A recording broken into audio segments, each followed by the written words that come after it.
over at BangTheBook.com. We are your one-stop shop for sports betting news and information. Lots of great resources for you here. Very busy time of year for me. Very busy time of year for our guests. Very busy time of year for you. So use those helpful resources over at BangTheBook.com to help in your quest to bang the books. Lots of great stuff over there, including, as I mentioned on yesterday's show, previews for all of the bowl games. So good opportunities to get some insight and analysis on those. As you know, this and every edition of Bang the Book Radio presented by our friends over at DSI Sportsbook. Sign up at DSI using that promo code BTB200. 100% deposit match bonus for the Sportsbook. 100% deposit match bonus for the live casino at BetDSI. It's only a game until you bet it. And finally, make sure you check out our YouTube page. Doing a lot more here with videos of late. My picks, I promise I'll get them going here with the Tuesday and Thursday 3-pack. Just 1 and 2 last night. Promise we'll get those going, but also a couple of videos from yesterday's guest, Brian Blessing, up over there as well. So you definitely want to make sure you're checking out all the great things that we have going on at our Bang the Book YouTube page. Speaking of great things, we'll have some great things here on today's program. We'll bring on the first guest. That is Bryan Leonard from WagerTalk.com. Brian, how's it going today, man? Everything's going great. Good to chat with you here once again, Brian. I know you got a play listed for tonight over at Wager Talk on the Frisco Bowl between Ohio and San Diego State. But before we dig into the games coming up that we're going to talk about on today's show, what have you seen so far from these bowl games? Anything that you want to carry over to the future? Not really. They're all gone pretty much as planned. I haven't seen anything too out of normal. I'm 2-1 on my plays. I'm only losing by a point, so I'm not disappointed in that so far. I am disappointed that I didn't give out some more opinions because so far this has been a very good bowl season for me. But it's early; things could change, and these type of games are a whole lot different than the ones we get on New Year's Day, and that has always been the situation where you want to play the underdogs early and play the favorites late. So far this season, it's looking like it's played out pretty much about what I thought it would be so far. Well, and I think it's tough because, we saw money pour in against Utah State. They won in blowout fashion. We saw Middle Tennessee be a pretty popular team. They got blown out. But then we also saw Fresno State, who was very popular, going up to 6 or even 6.5 in the Las Vegas Bowl. They won and covered, although that was a game kind of hanging in the balance a little bit for a while there. It's interesting to look at, how people react to these things, how the market reacts to a lot of these things. And, I kind of, this bowl season is setting up here in a very strange way. Last night's game, I think, was kind of a microcosm of what we've seen so far. UAB, early money, very, very popular team. Northern Illinois gets a lot of game day money, and then they get trucked in a game where they were never even really in it. Rod Carey continuing his reputation as one of the worst bowl coaches. But that was one where the early move worked out. The game day move didn't. And that was some pretty significant money coming in on game day. Yeah, it definitely was. And I think it scared some people off. I preferred the UAB side, but I never got the number that I wanted on that. Yeah, it's a situation here with the bowls. You go back and you talked about like the Appalachian State. My numbers definitely said Appalachian State was the play in that game. But when you take a look at motivation, they built Tennessee State last game with the coach and the quarterback on the field together. It's a lot of things that you go back and say, yeah, that was obvious or that wasn't obvious. But, so far the teams that should have won the game, that were the better teams, have come out, and they have done very well in these games. But it doesn't always work out that way. But so far, the small sample size, that's been the way it's been, is the numbers that I've had where the team should have been the favorite, won the game, and that's the way it should be. So a lot of these times we've got these conjecture of who's going to be coming to the game, who wants to be there, how well is the school going to be represented, that kind of thing. And really, it all boils down to the players on the field. And so far, the team with the better players has been the teams that have won it so far. We'll see how long that goes. But that's the tough part about these bowls, is the motivation and everything. You're just guessing. You're trying to read into some quotes. But once the players get on the field, just like in any other sport, if the two teams match up and one team's got the better players, they're going to win. And that's what's happened so far. So we'll see if that continues. if it does, it'll make it a lot easier to handicap these bowls because there's so much reading and things that you have to do with the bowls that you don't have to do during the regular season. It'll be so much easier to handicap. It's pretty interesting because, as you mentioned, the best team has won all of the bowl games here so far, including the Celebration Bowl when North Carolina A&T came away with the win in that one. I thought that last night was really interesting because, I was scared off of UAB. I did like UAB. I liked them early on. I talked about them a lot. But then seeing that game day move, and I wasn't really worried about a number in that game because I knew it wasn't going to get to 3, and if it did, it was probably going to come off of it. I got scared away by that game day money that came in on Northern Illinois. And obviously, A.J. Erdely not playing at all was kind of a surprise. The fact that Tyler Johnston played the entire game and threw for 373 yards on Northern Illinois, not really something that I expected. I expected Erdely, the senior guy, the guy that was there through the rebuilding of this program, kind of figured he would, get the nod in that game. Winds up not getting a nod in that game. That was pretty surprising. But it makes me kind of wonder here a little bit, because the better team, the clearly better team, I think, in all of these bowl games has come through. I wonder if I've psyched myself out a little bit too much about some of those unquantifiable angles of, motivation and how much a coaching edge really matters because, so far it's been the more talented team, as you mentioned, and I'll be curious to see if that carries through this weekend here. As for day of the game betting, obviously the limits are a little bit higher for the guys who are looking to put a lot of money down, but you also got a lot of people who may not have followed college football all season long, and they see these games on TV, and it's the bowl season. They want to enjoy the games.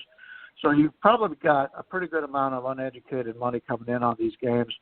And, they don't know much about UAB. UAB is a team that didn't even have a team for a few seasons there. And Northern Illinois is one of those teams that were in the Central Florida mode a few years ago when they were the team that was undefeated and wanted to get into the big game. So they may be going off of the names off of those. But, so I don't pay too much of attention for it, but I thought in that game I might have missed an injury or something came over that somebody wasn't going to play, and that's what's kept me off the game. And I guess, the lesson you should learn is probably stick with your numbers, and unless you have a fact that, one of the star players that are on your team is not playing or something of that nature, that we should just stick to our numbers. But the bowls are more of a guessing game. It's sort of like betting preseason football in the NFL.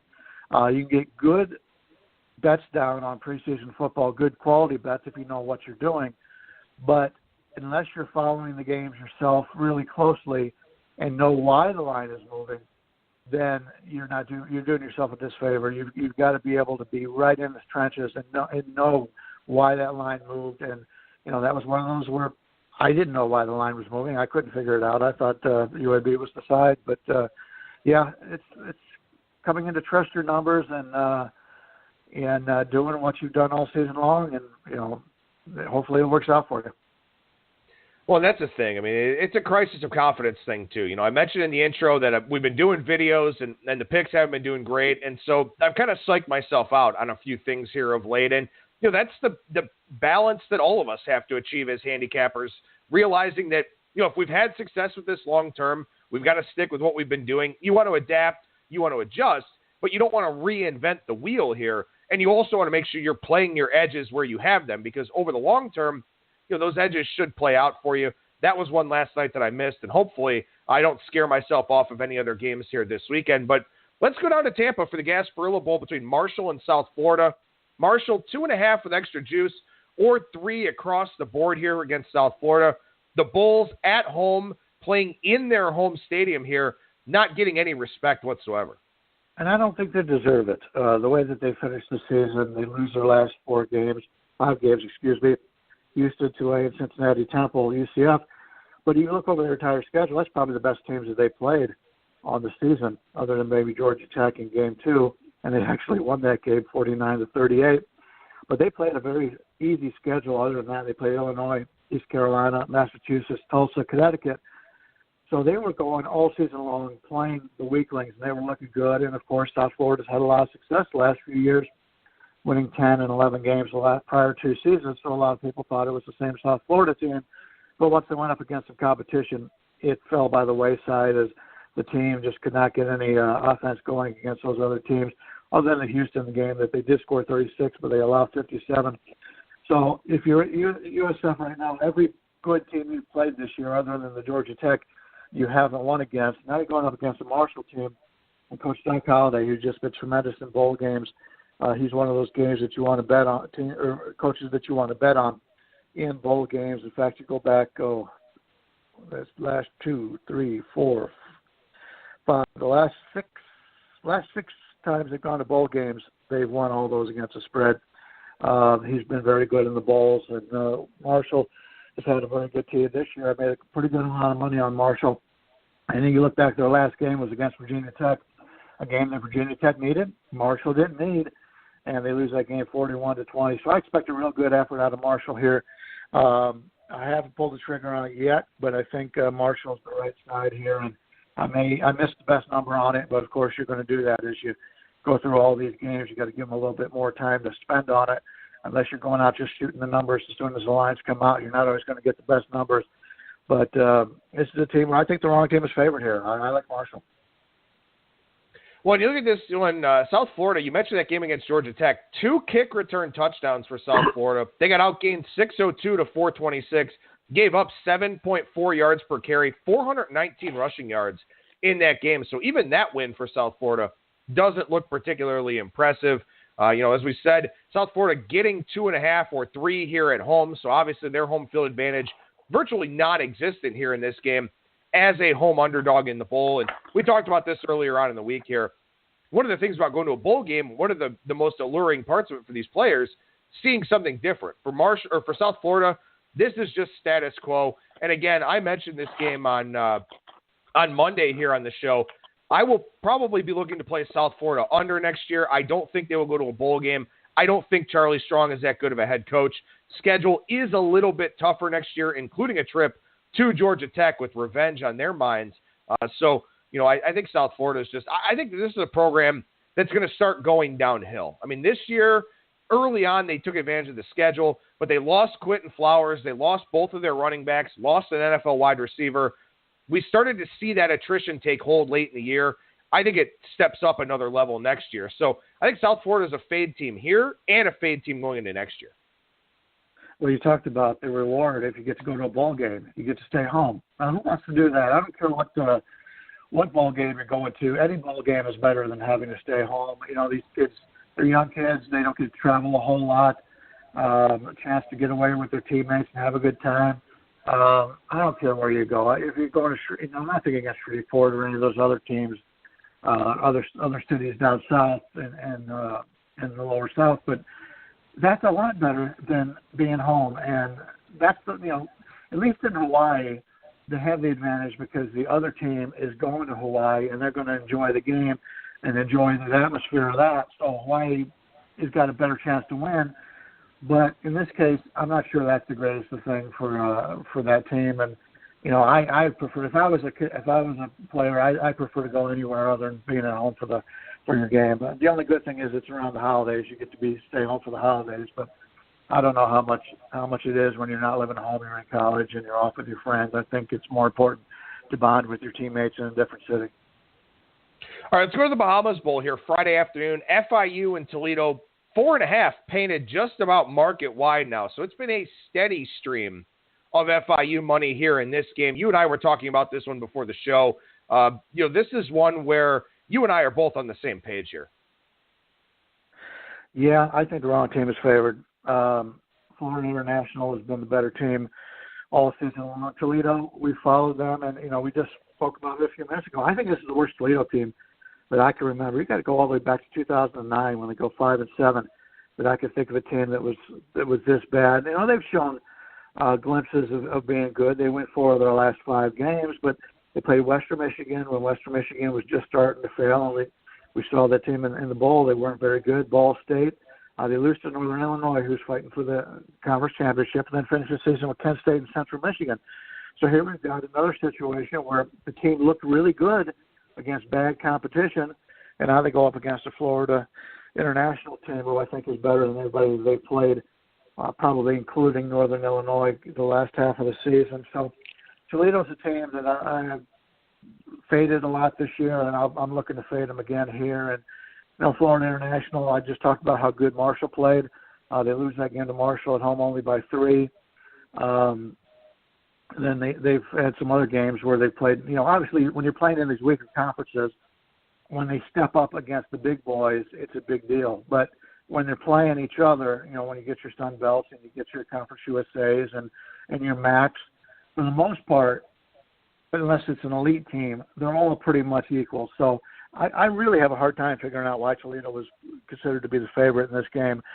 Florida International, to me, is the clear way to go, but we'll have to wait and see. I've thought that way in many other cases and over the years, and it hasn't worked out. But unless Toledo has done something in practice where they've really put in some different plays from what they've had on the season and changed the atmosphere, I can't trust them laying points. Yeah, I already took FIU at the 6.5 that was out there earlier on in the bowl season. I mean, that was when I had to jump on. I had this number, Toledo minus 2.5. But, you've got an FIU team here. I've talked about all these angles already on the show, but I'm going to throw one more at you that I haven't talked about yet. You have an FIU team that plays in Miami. They're going to the Bahamas, which is cool, and I'm sure they're excited for it. But it doesn't feel like a vacation to them the same way that it feels for Toledo. Now, we do have a lot of weather considerations for this game. Heavy wind, heavy rain potentially. That's why we've seen the total plummet all the way from 68 or so down to 59.5. But let me throw another thing at you here. In the Bahamas coming up on Friday, wind, rain, 73% humidity in the forecast. It hasn't been humid in Toledo since probably August. So I think in the second half of the game especially, Toledo should wear down quite a bit with these weather conditions, with that added humidity, the long trip, the long travel, everything that goes into these bowl games of, you've got all these team events and appearances and media availability and all this kind of stuff. So if you missed the boat on FIU for the full game, maybe see how this one plays out. Maybe you can take FIU in the second half, but I've mentioned this since the bowl pairings were announced. This is my favorite play of the bowl season. I don't like it as much at 4.5, obviously now, and you could have had 6.5 or 6 not that long ago. But again, this is one where I'm going to stick my neck out there because, like you, I like FIU a lot. And plus, when you take a look at the weather conditions, the rain, anybody who's been in Florida knows it rains just about every day. So Florida International practices in the rain all the time, whereas up in Toledo right now, it's snow. I'd be worried about snow as opposed to rain, and plus it doesn't rain nearly as much in Ohio as it does down in Florida. So I think that's an advantage there. And I also think that they have a coaching advantage, too, for FIU. If this was Matt Campbell, it'd be a little bit different. But it's not Matt Campbell anymore. It's Jason Candle, who's done well. But now that some of those Campbell recruits are leaving the program, we're kind of seeing Toledo drop off a little bit. As you mentioned, one of the worst teams that we've seen from them in about a decade or so. So, I think that's something that kind of factors into this equation as well. And you can see that in their year-to-date results for Toledo where they beat the bad teams and they didn't play as well against most of the good teams. So I think we covered that game pretty in-depth there. So let's go out to Boise for the Potato Bowl. BYU, Western Michigan. BYU, a 12-point favorite here. When you look at the weather for this game coming up on Friday, not all that bad. Maybe a little bit of a chance of a rain-snow mix or something like that in the morning. Sunny in the afternoon, not overly windy. I think Western Michigan gets a little bit of a break with that because BYU is accustomed to playing in bad weather. Yeah, they are. And one of the things that I like about BYU when it comes to bowl season is these are adults. They've gone off on missions. They're bigger, stronger, whereas in Western Michigan, they had their bye November 10th, and then they finished the season against Ball State, Northern Illinois. They get that win over Northern Illinois, but keep in mind, the Huskies did not need that game, and that was a situation where they were playing the following week for the conference championship. So I don't know what to read out. I'm not going to take a lot of positives out of Western Michigan. Western Michigan, when they played this year and they lost the turnover battle, they were 0-6, so they weren't able to fight through a game in which they lost a turnover battle. That's something to always keep an eye on. You also have a Western Michigan team that has terrible special teams, and you're going against a team that has bigger and stronger players overall. So BYU 6-6 on the season. Teams that go into their bowls, they want to have a winning record. So those teams are more motivated. And then as Ralph Michaels has pointed out in the past, if you follow him on his tweets, 6-6 teams do very well against the spread in these bowl games. And the Western Michigan, really, when you go back and look at the season, they got their wins over a bunch of bad football teams. They did beat Miami, Ohio by a point on the road, and that's probably the best win they've had all season. But when they got to the end of the season there, Toledo, Ohio, Ball State, Northern Illinois, they just weren't impressive this year. And when you've got a team, under Tim Lester, where they had a lot of success under the previous coaching staff, going from 1 win to 8 wins to 13 wins, and then all of a sudden they win 6 last year, and then this year, the season they've had, they just haven't had the same success as they did under PJ Fleck. And this is a team that maybe it was, you find this as you just got some coaches that really put everything together, and once that coach is gone, the team reverts to the way they were before. We've seen that a few times with Western Michigan over the years with them. They've had some good coaches. They are a pretty good team. I'm not so sure they are at this point. As I mentioned, BYU has played the tougher. I didn't mention the BYU's played the tougher schedule, but I like this BYU team. My number doesn't say BYU. My number actually says Western Michigan in this game, but that's based on the entire season, where Western, I don't think, is nearly the same team as they were earlier. And BYU is a team that you're always going to get a good effort out of BYU. There's only been a couple games this year where they were just out of that game, and that was a 35-7 loss at Washington and a 45-20 loss to Utah State. And I just don't see the athletes on this Western Michigan team that Washington and Utah State has. So I'm going to lay off this game because my number says Western Michigan. But in my heart, I think BYU's the side in this game. The line's a little higher than what I wanted, but I could see BYU showing up here. I'm not sure Western Michigan would. All right, let's go to Saturday. In this game, the Dollar General Bowl down in Mobile, Buffalo takes on Troy. And the MAC really hasn't fared all that well in bowl games over the last little while. Northern Illinois not really helping out conference perception last night in the Boca Raton Bowl. And here we see money coming in on Troy. This number opened a flat 3. It's down to 2, pretty much market wide now, with Troy getting some love. And you can certainly understand why.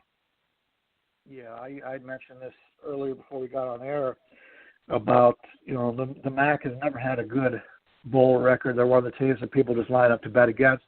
And after the way the MAC has started in these games, if you're looking to play the MAC, I think you're going to find some value going forward. Nothing has changed in my mind about the MAC. I knew the MAC wasn't going to be very good in the bowls, but you got to take your teams individually and against the matchups that they have. Troy's got the better special teams. That's a concern, but I like this Buffalo team. Other than 2 games this year, they played Army. That game against Army, they lose 42-13, and against Ohio they lose 52-17. I don't know what happened I know what happened in the Army game. They just weren't prepared for the option, and Army was, to me, probably the biggest surprise in college football this year. The way they dominated each and every game they played. They didn't always win, but they really played much better than the teams. They almost beat Oklahoma. Teams just weren't prepared for Army this year, and we'll see what happens next year. But you got to take that with a grain of salt here. And then against Ohio in that game, they lose a turnover battle by 4. That's the reason why they lost that game. But Buffalo's been pretty good all season long. I made some good money on Buffalo. Troy's one of those teams that their numbers just don't seem to add up to their wins. They always seem to win, but when you go back and you look at the numbers that they've had, they weren't that impressive. I don't know if it's because of that special teams that I said is very good. It probably is, because you find a lot of hidden points in the special teams in college football that a lot of people just don't give enough credit to. But this Troy team's a good team, but I prefer the Buffalo side in this one, and that's probably where I'm going to look in this one. All right, let's shift gears over to the NFL here for a few minutes. I want to touch on a couple of games with you here, and we'll start at the top of the board for Sunday. Game 101-102, Tampa Bay takes on Dallas. Dallas, 7-point favorite with extra juice. And what kind of surprises me a little bit about this game, Brian, is that in a general sense, we usually see that must-win inflation put on a team. And when you look at the situation right now in the NFC East, it's not a must-win game per se for Dallas, but with Philadelphia showing life last week, the Redskins obviously mathematically still have a chance. But with Philadelphia showing some life last week, this game draws a lot more importance for Dallas all of a sudden. And I don't feel like that's priced into the line a whole lot here at all. And that kind of raises my eyebrows. Yeah, last week Dallas was bet against. There was a few weeks where Dallas was taking a lot of money, and then they got bet against last week, and this week you're seeing it again. And I think a lot of it is the rest of the teams in this division stink. And I think it's gotten to the point where now they realize that, sure, Philadelphia got the win the other night, but take a look at what the Rams have done. Ever since they lost one of their possession receivers, they just haven't been the same team. Jared Goff hasn't been the same quarterback. The teams Dallas has been beating, other than New Orleans, was a scheduling situation. They've all been flawed. And, last week I was on Indianapolis against Dallas, and it worked out very well for us. And it was clear when you're watching that game that Dallas didn't, when they stepped up in class, they just didn't play well. Now, they won't be stepping up in class this week against Tampa Bay, but I think Dallas could lose their last two games and still win that division. I'm not a big believer in Philadelphia. Washington is the team that's played with more heart than the other teams in this division, having played with the third and fourth string quarterback, and they're still alive, but I don't think Washington's very good. But as a whole, this division just has not impressed me this year at all. I can't lay 7 points with Dallas here. Tampa Bay is one of those teams that, say what you want against Tampa. They've been amazing when they haven't turned the ball over. But unfortunately, you go back on this season, and it's just been incredible how Tampa Bay has turned the ball over all season long. They're a little bit better at it as of late. They're not making the big the turnovers have led to a more conservative game plan, which means that Tampa's not going to put the 40 or 50 points on the board, but at least they're in the games. And that's something that you just got to be able to take care of the football in the NFL and in college. Obviously, anytime you play football, you got to take care of the football. And Tampa Bay's been able to do that. Tampa Bay's played pretty good ball. I'm not going to be on this game, but 7 points sounds like to me that if I could get the hook here, Tampa Bay would be the way I go. I've not been impressed by Dallas. They're going to make the playoffs, but they're going to be a team I'll be looking to play against. Well, and it was just interesting to me because for Tampa Bay, I mean, Dirk Cotter's gone. We all know that. But a lot of people are saying Dirk Cotter will not be unemployed for long. He'll get an OC job, and probably his OC, Todd Monken, should get a position coach job or an OC job somewhere else. So the coaching is there, at least in terms of, scheme and drawing up plays. But it's not there in terms of in-game adjustments and things of that sort. So for Tampa, I feel like they're in such a weird spot where they are one of the more talented teams in the NFC, and they have had some injuries this year, but it's never gelled. Jameis Winston I don't think he's the right guy for that team. I think the locker room has kind of sold him a little bit, but the talent does keep them in games. And that's what's so interesting about this one here this week, where Dallas has everything to lose. Tampa really has nothing to gain, but like I said, it's not really priced into the line in my opinion. So, not to say that this is a trap game or anything like that, because it's not really what the odds makers and risk managers are interested in doing. It just did catch me by surprise that we opened 7, and some places even opened Tampa with extra juice on the 7. Felt like kind of a context clue to me. When you look at the NFC East, Dallas is the only team that has a positive point differential on the season. They're positive 7. Tampa Bay on the season is down 59. Tampa Bay's had all those turnovers on the season. And if Tampa Bay had not turned the ball over, obviously, ifs and buts or whatever. But it just tells you the talent level on Tampa Bay, that if they are able to play a complete game, they're a team that is equally, if not better, than Dallas. So in Dallas, we already know that their home field advantage is not that great. But the thing with Dallas has been the quarterback has been much better at home than he's been on the road this year. So once again, I won't be on this game, but Dallas is one of those teams that people have talked about, being a team to play on. But the Denver Broncos are +7 in points on the season, and they play in a much tougher division in my opinion. So just tells you what I think of Dallas. One more game to touch on here quickly, Minnesota and Detroit. This one I think we do have that premium put into this line, and we're actually seeing this line go up now as well. Minnesota game 115-116 here. Open to 5-point favorite, up to 5.5. Bovada on my bookie up to 6. Pretty clear what the public side is here. But it also feels like the Vikings are the sharp side once again this week as well. You know, I've been a big proponent of the Vikings all season long, and I've been waiting to get a chance to play against them. I did bet against them last week, laid the 7 when they played Miami. But you've got to realize when teams are overrated or underrated. And I think Minnesota's a little bit overrated right now because of that situation. Detroit hasn't been good all season long. Yes, we know all about Detroit, but Detroit always plays Minnesota well, and they've done it, every year. And I think this is a situation where it's going to get to the point where I'm going to end up on the Detroit Lions here, because I just think that Minnesota is a little bit overrated here. This is their third road game in 4 weeks.